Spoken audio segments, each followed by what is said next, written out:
प्रिय मित्रों, स्वागत है आपका आपके अपने चैनल स्टडी विद प्रदीप पे। यूपी पीएससी प्रवक्ता आश्रम पद्धति के लिए आज हम लोग चर्चा करने हैं बायोलॉजी के हिंदी के सिलेबस के बारे में। और इंग्लिश में सिलेबस आपको प्रोवाइड कराया जा चुका। आपको अभी तक 5 वीडियो प्रोवाइड कराए जा चुके हैं आश्रम पद्धति से संबंधित। पहला वीडियो आपके चयन पद्धति से संबंधित है कि आपका चयन कैसे होगा।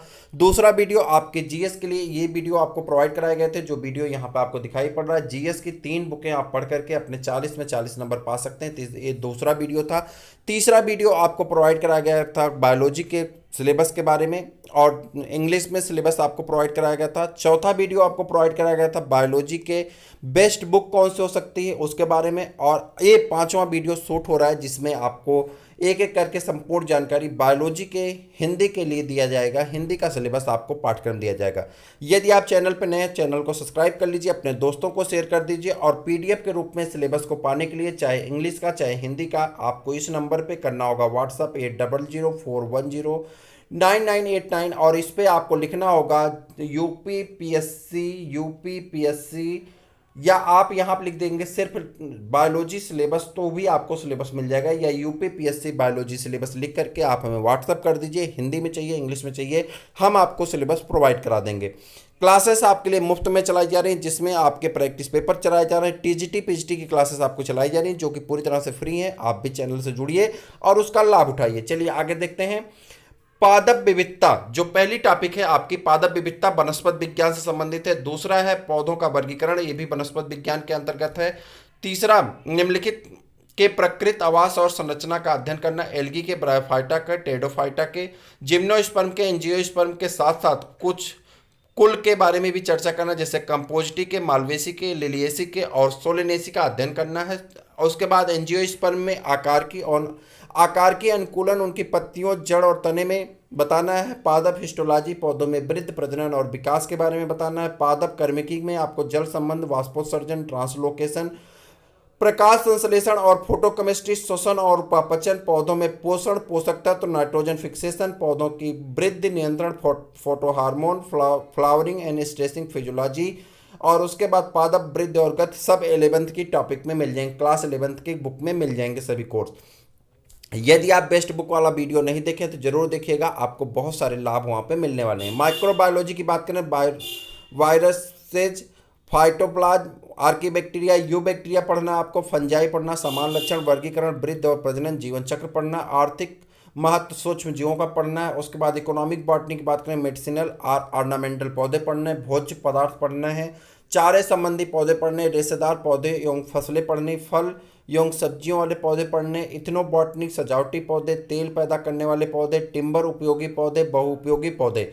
प्लांट पैथोलॉजी की बात करें तो पौधों में विभिन्न बीमारियां, रोकथाम और देखभाल, नियंत्रण पढ़ना है। पौधों में विभिन्न बीमारियों एवं परजीवियों क्रॉस नियंत्रण पढ़ना, इकोलॉजी और वातावरण में पारिस्थितिकी अवधारणा एवं वातावरण पढ़ना, विभिन्न प्रकार के आवास और इकोलॉजिकल नीचे पढ़ना है। पारिस्थितिकी तंत्र संरचना एवं कार्य, पारिस्थितिकी तंत्र स्थायित्व, संग्रहण क्षमता, खाद्य श्रृंखला, खाद्य जाल, ऊर्जा प्रभाव, पारिस्थितिकी पिरामिड, बायोमास। उसके बाद चौथी टॉपिक है जनसंख्या, biotic community, biogeochemical cycle, ecological succession, प्राकृतिक संसाधन एवं उनका संरक्षण, जैव विविधता एवं संरक्षण, इन सीटू और इक्स सीटू। उसके बाद वातावरणीय प्रदूषण, कारण प्रदूषण, वायु जल एवं मृदा प्रदूषण, रेडियोधर्मी प्रदूषण, ध्वनि प्रदूषण, ओजोन क्षरण, अम्ल वर्षा, यूट्रोफिकेशन, बायोलॉजिकल मैग्निफिकेशन, समुद्री प्रदूषण, समुद्री अम्लीकरण, समस्त प्रकार के प्रदूषणों का नियंत्रण, जलवायु परिवर्तन, ग्लोबल वार्मिंग और ग्रीन हाउस प्रभाव, इन्वायरमेंटल मैनेजमेंट, रेवेन्यू, ऊर्जा स्रोत, सस्टेनेबल विकास। और उसके बाद बढ़ती जनसंख्या और भोज्य व्यवस्था के बारे में भी आपको चर्चा करना है। सेकंड टॉपिक जो आपकी है, जो इसमें सेकंड पोर्शन आपका होता है, वो जंतु विज्ञान का। जंतु विज्ञान की पहली टॉपिक आपकी जीव विविधता, जंतुओं का वर्गीकरण और उनके लक्षणों सहित। दूसरी है आकशेरुकी का वर्गीकरण, यानी इनवर्टिब्रेट आपको पढ़ना, निम्नलिखित कशेरुकियों की संरचना, आंतरिक संरचना, पोषण, श्वसन और प्रजनन, amoeba, Sycon, Hydra, Ascaris, cockroach, Pila तथा तारा मछली। परजीवी, प्रोटोजोआ, हेलमिंथीज में परजीवी अनुकूलन, कीटों का आर्थिक महत्व, कशेरुकी में कशेरुकियों का वर्गीकरण तथा प्रत्येक वर्ग के लक्षण और उदाहरण। मछलियों में जलीय अनुकूलन, स्थलीय कशेरुकी की उत्पत्ति तथा विकास।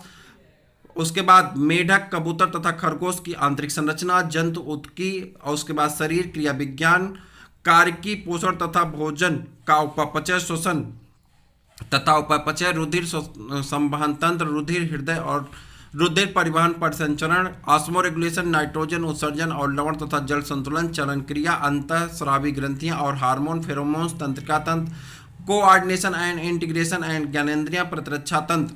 और उसके बाद आ जाएंगे नीचे निम्नलिखित अकशेरुकियों की संरचना, आंतरिक संरचना, पोषण, शोषण और प्रजनन, amoeba, Sycon, Hydra, Ascaris, cockroach, Pila तथा तारा मछली, परजीवी, प्रोटोजोआ, हेलमिंथीज में परजीवी अनुकूलन, कीटों का आर्थिक महत्व, कशेरुकी में कशेरुकियों का वर्गीकरण तथा प्रत्येक वर्ग के लक्षण व उदाहरण, मछलियों में जलीय अनुकूलन, स्थलीय कशेरुकियों की उत्पत्ति तथा विकास, मेढक, कबूतर तथा खरगोश की आंतरिक संरचना, जंतु ऊतकी, उसके बाद शरीर क्रिया विज्ञान, कार्की पोषण तथा भोजन पाचन, श्वसन तथा उपापचय, रुधिर शोषण, रुधिर तंत्र और रुधिर संवहन परिसंचरण, ऑस्मो रेगुलेशन, नाइट्रोजन उत्सर्जन तथा लवण व जल संतुलन, चलन क्रिया, अंतःस्रावी ग्रंथियां और हार्मोन, फेरोमोन्स, तंत्रिका तंत्र, कोऑर्डिनेशन व इंटीग्रेशन तथा इंद्रिया ज्ञानेंद्रियां, प्रतिरक्षा तंत्र। भ्रूण विज्ञान में आ जाते हैं गैमीटोजेंसिस, फर्टिलाइजेशन, निम्न और उच्च वर्ग के जंतुओं में डिंब के प्रकार तथा क्लीवेज, आर्गेनोजेंसिस तथा मेटाफोरोसिस, मेढक में भ्रूणी विकास तथा कायांतरण, पक्षियों में भ्रूणी झिल्लियां, स्तनधारियों में अपरा, पुनरुद्भवन, मानव जनन एवं जनन कार्की, कोशिका विज्ञान, प्रोकैरियोटिक एवं यूकैरियोटिक कोशिकाएं, इनकी संरचना और लक्षण, कोशिका विभाजन, समसूत्री एवं अर्धसूत्री विभाजन, विभिन्न कोशिकांगों की संरचना एवं कार्य, गुणसूत्रों की संरचना और विकास, कोशिका विभाजन के समय उनका व्यवहार, न्यूक्लिक अम्ल, डीएनए एवं आरएनए की आणविक संरचना, एक आनुवंशिक पदार्थ के रूप में डीएनए, डीएनए दुगड़न और पुनर्निर्माण, genetic code, central dogma, protein synthesis तथा जीन अभिव्यक्ति, मेंडल के आनुवंशिक विकास। उसके बाद आ जाते हैं लिंकेज तथा क्रॉसिंग ओवर, लिंक निर्धारण, बहुजीन वंशानुगत तथा बहुगुणता, मानव आनुवंशिक रोग, उत्परिवर्तन, जैव प्रौद्योगिकी में आएंगे आप तो जैव प्रौद्योगिकी की परिकल्पना, सिद्धांत तथा छेद, जैव प्रौद्योगिकी, संयम और तकनीकी, रिकम्बिनेंट डीएनए तकनीकी तथा मानव कल्याण में उपयोगिता, टिश्यू कल्चर तथा somatic hybridisation, genetical modification organism यानी जीएमओ जिसे आप कहते हैं जेनेटिकल मॉडिफाइड ऑर्गेनिज्म। उसके बाद जैव विकास में जैव विकास की परिकल्पना एवं सिद्धांत, जीवन की उत्पत्ति, जैव विकास के सिद्धांत, लैमार्क और डार्विन, जैव विकास के साक्ष्य, नव डार्विनिज्म और तथा विकास की सिंथेटिक थ्योरी, विविधता, मानव विकास। इतनी सारी टॉपिक से आपके प्रश्न पूछे जाएंगे बायोलॉजी में, तो ये सभी टॉपिक आपके पढ़ने हैं। मैं आपको बता दूं कि यदि आप चैनल पे नए हैं तो चैनल को सब्सक्राइब कर लीजिए। दूसरी चीज़ यहाँ पे अगर हम चर्चा करें तो किसी ने कहा है कि अगर आपको तैयारी कर रहे हैं तो आप तैयारी करने में सबसे पहला काम आपका होना चाहिए कि आपको सिलेबस पूरी तरह से क्या होना चाहिए, याद होना चाहिए। आपको सोच के आश्चर्य होगा मैं इतना जल्दी जल्दी कैसे पढ़ दिया। सिलेबस का 90% पोर्शन मुझे याद है। तो मैंने आपको टीजीटी में भी सिलेबस बनाया, पीजीटी में बताया, जीआईसी में बताया, तो लगभग मैं भी याद किया पूरा। तो मुझे 90% सिलेबस याद है। एक दो पॉइंट में कभी मिस करता हूँ, पूरा सिलेबस रटा रटाया पड़ा है। जब सिलेबस आपको याद होगा तो आप जान लीजिए कि आप 50% फाइट कर चुके हैं। आपको पूरा सिलेबस याद कर लीजिए, अपने दोस्तों को शेयर कर दीजिए जिससे आप चैनल पे जुड़े रहेंगे। अपने दोस्तों को भी जोड़िए, क्लासेस आपकी स्टार्ट होने वाली, क्लासेस करिए। मेंस के बारे में मैंने हर बार बताया कि जिस दिन जीआईसी लेक्चरर का आपका पेपर खत्म होगा, प्री परीक्षा हो जाएगी, उसी के दूसरे दिन से आपके मेंस की हिंदी का 100 नंबर के क्वेश्चन में 90+ के स्कोर के लिए चैनल आपको सारी चीज़ें प्रोवाइड कराएगा, जो आपको फ्री में प्रोवाइड कराया जाएगा। आपकी हिंदी की पूरी क्लासेस, निबंध लिखने का तरीका, निबंध क्या होता है, निबंध कैसे लिखा जाएगा, सब कुछ आपको बताया जाएगा हिंदी के पॉइंट ऑफ व्यू से। हिंदी है तो हिंदी में ही लिखना, सब कुछ हिंदी में आपको मिल जाएगा। वो टॉपिक आपको बता दी जाएंगे।